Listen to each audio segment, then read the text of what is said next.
Bienvenue dans l'Info vous parle, le podcast de Maroc Diplomatique, votre rendez-vous pour analyser, décoder et réfléchir sur les enjeux majeurs de l'actualité tant au Maroc qu'à l'international.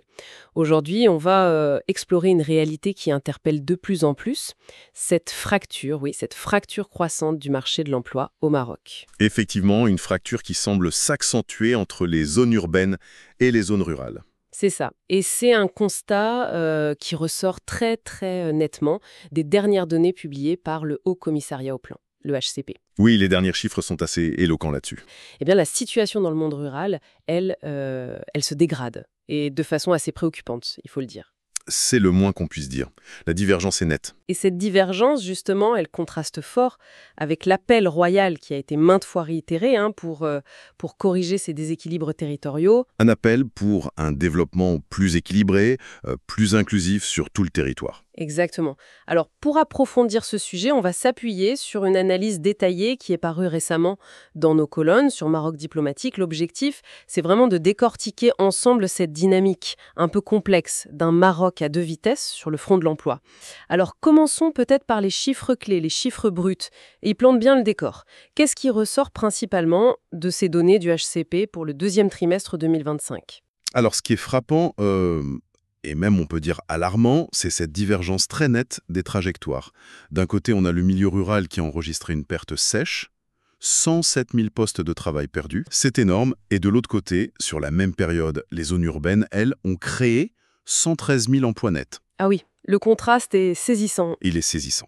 Ce n'est pas un phénomène tout à fait nouveau, mais l'ampleur de cet écart, aujourd'hui, ça vient vraiment creuser cette fracture territoriale dont on parlait. En termes d'accès aux opportunités économiques, c'est... C'est une accentuation. Oui, une accentuation très nette d'une tendance lourde et qui fragilise la cohésion nationale, forcément. Une perte de 107 000 emplois en milieu rural. On pense immédiatement, bien sûr, à l'impact de la sécheresse qui frappe durement le pays. L'agriculture, c'est quand même le poumon économique de beaucoup de régions ruraux. C'est le moteur principal, oui. Et les chiffres le confirment d'ailleurs.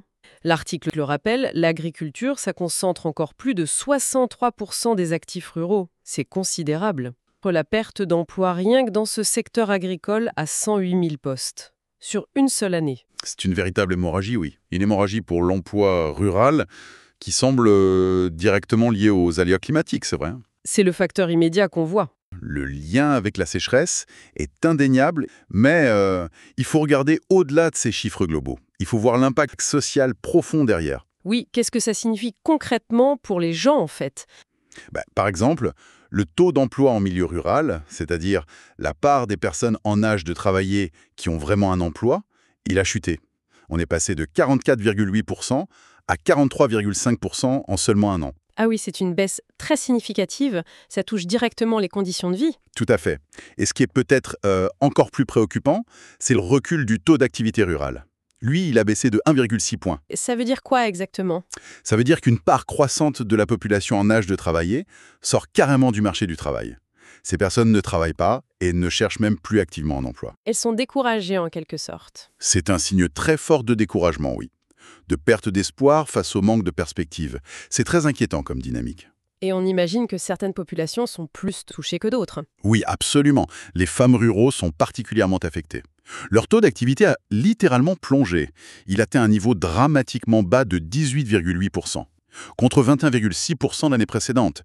On parle vraiment d'une exclusion économique qui s'intensifie pour une grande partie de la population rurale féminine. Et puis, il y a cet autre phénomène, plus insidieux peut-être, le sous-emploi. Oui, il touche désormais 12,4% des actifs ruraux qui ont un emploi. On était à 11,6% en 2024. Ça concerne plus de 512 000 personnes. Un demi-million de personnes. Voilà. Et attention, le sous-emploi, ce n'est pas seulement travailler moins d'heures qu'on le voudrait.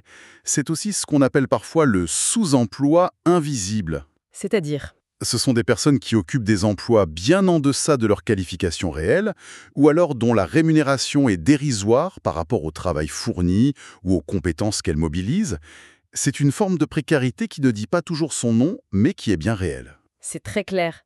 D'ailleurs, l'analyse d'un ancien cadre du ministère de l'Agriculture, qui est reprise dans notre article, résume bien cette fragilité structurelle, non ? Il parle, je crois, d'une vulnérabilité chronique de l'économie rurale, trop dépendante du climat, bien sûr, mais aussi, et ça c'est crucial, trop peu intégrés dans les chaînes de valeur nationales. Exactement. Le problème dépasse la simple conjoncture climatique. La dépendance au climat, elle exacerbe un problème qui est plus profond. Un manque d'intégration, un manque de diversification de l'économie dans ces zones. Tout à fait. Et c'est là que cette situation sur le terrain, eh bien, elle entre en résonance très forte avec la vision stratégique qui est exprimée au plus haut niveau de l'État. Je pense notamment au discours royal du 30 juillet dernier pour la fête du trône. Un discours très marquant sur ces questions de développement territorial, oui. Sa Majesté le roi Mohamed VI a affirmé avec force sa volonté de, je cite, « mettre en fin au Maroc à 2 vitesses ». C'est une orientation très claire, une injonction même, adressée au pouvoir public, aux opérateurs économiques. Pour faire de l'aménagement équilibré du territoire une priorité absolue. Voilà. Et le souverain a insisté sur, je cite encore, la nécessité impérieuse de garantir une justice territoriale et sociale dans l'accès à l'emploi, à l'éducation, à la santé et aux infrastructures. Une justice pour tous les Marocains ? Pour tous les Marocains, exactement, qu'ils vivent, comme le disait le discours, dans les centres urbains ou dans les montagnes reculées, dans les villages enclavés ou les oasis marginalisées. L'ambition est donc bien celle d'un développement inclusif, partagé. Absolument. Et c'est précisément là qu'intervient un paradoxe statistique, un paradoxe que le HCP lui-même met en lumière et qui complexifie un peu la lecture de la situation. Ah oui, lequel ? Eh bien, si on regarde le taux de chômage officiel, celui du milieu rural s'établit à 6,2%. 6,2%, c'est bas. C'est très bas, surtout comparé à celui du milieu urbain qui, lui, caracole à 16,4%. Donc, à première vue, on pourrait se dire, finalement, le chômage, c'est moins un problème à la campagne qu'à la ville. C'est ça ? C'est la conclusion hâtive qu'on pourrait tirer, oui. Mais cette performance apparente est en réalité une illusion d'optique, une illusion assez dangereuse même. Pourquoi ? Qu'est-ce qu'elle cache ? Elle masque exactement le phénomène dont on parlait juste avant, cette sortie massive d'actifs du marché du travail rural, le découragement. Ah d'accord, les gens qui arrêtent de chercher. Voilà. Beaucoup de personnes, découragées par le manque d'opportunités, cessent tout simplement de chercher un emploi. Et donc elles ne sont plus comptabilisées dans les statistiques du chômage. Mécaniquement, ça fait baisser le taux. C'est ce que le HCP appelle l'équation trompeuse, c'est ça? Exactement. C'est leur terme. Un taux de chômage qui semble bas peut en fait cacher une détresse économique et sociale bien plus profonde, marquée par l'inactivité subie, par le retrait du marché du travail. C'est fascinant et un peu contre-intuitif quand même. Et du coup, ce paradoxe, il rend l'appel royal à la justice territoriale encore plus pertinent, encore plus essentiel. Oui, il montre bien les limites d'une lecture superficielle des chiffres. Ça nous montre qu'on ne peut pas se contenter des chiffres bruts du chômage pour évaluer la santé économique et sociale d'un territoire. Il faut creuser, il faut comprendre les dynamiques en dessous. Même si, en parallèle, on voit que les villes enregistrent des créations d'emplois, du BTP, plus 74 000 postes, les services, plus 35 000, cette croissance urbaine ne doit pas masquer la dégradation qui s'opère à côté, dans le monde rural. Et qui accentue les déséquilibres. La vision royale invite justement à dépasser ça. Elle invite à une analyse plus fine des réalités vécues sur le terrain et puis des mécanismes qui produisent ces inégalités. C'est tout à fait ça. Alors justement, essayons de comprendre pourquoi.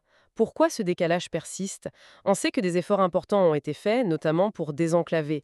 L'article mentionne par exemple la construction de plus de 20 000 km de routes rurales entre 2000 et 2023. C'est énorme! Alors pourquoi, malgré ces routes, le décollage économique rural semble patiner par rapport aux villes? Quels sont les blocages qui persistent? Les infrastructures de base comme les routes, c'est une condition nécessaire, c'est évident. Mais ce n'est clairement pas suffisant. Il y a plusieurs freins structurels majeurs qui entravent encore le développement rural. Par exemple? D'abord, il y a un manque criant d'écosystèmes industriels et productifs qui soient diversifiés. L'économie rurale reste trop souvent cantonnée à une agriculture primaire. Très dépendante du climat, on l'a vu. Très dépendante du climat et qui génère finalement assez peu de valeur ajoutée transformée localement. Ensuite, on note l'absence ou en tout cas la faiblesse d'incubateurs agricoles modernes, des structures qui pourraient vraiment accompagner les agriculteurs vers l'innovation, la transformation de leurs produits, la labellisation, la recherche de nouveaux marchés. Il y a un déficit d'accompagnement pour monter en gamme, pour créer plus de valeur. La faible bancarisation des populations rurales, c'est un obstacle important. Accéder au crédit pour investir, pour lancer une petite activité, une petite entreprise, ça reste souvent un parcours du combattant pour beaucoup en milieu rural. Et ça, évidemment, ça freine l'initiative privée. Les jeunes qui sont diplômés et qui sont issus du monde rural, ils peinent à trouver sur place des emplois qui correspondent à leurs qualifications. Donc ils partent en ville. Ils sont contraints de migrer vers les villes, la plupart du temps.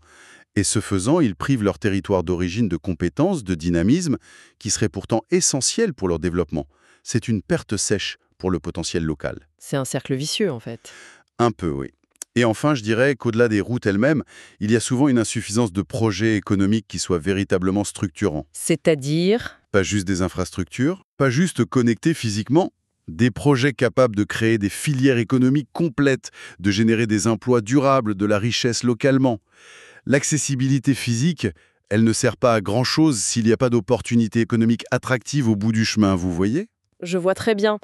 Pourtant, des initiatives sont lancées, ou en tout cas annoncées. On pense aux nouveaux modèles de développement, de centres de formation professionnelle adaptés aux besoins ruraux, de zones industrielles de proximité.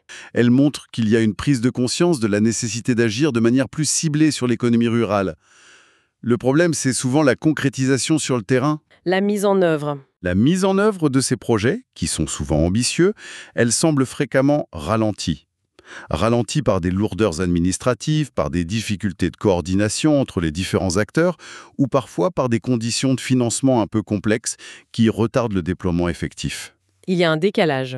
Il y a un décalage qui persiste entre les ambitions qui sont affichées et la vitesse de transformation réelle sur le terrain. C'est un défi majeur, ça. Ce qui suggère que, au-delà des plans, des projets, c'est peut-être l'approche même du développement qui doit être repensée.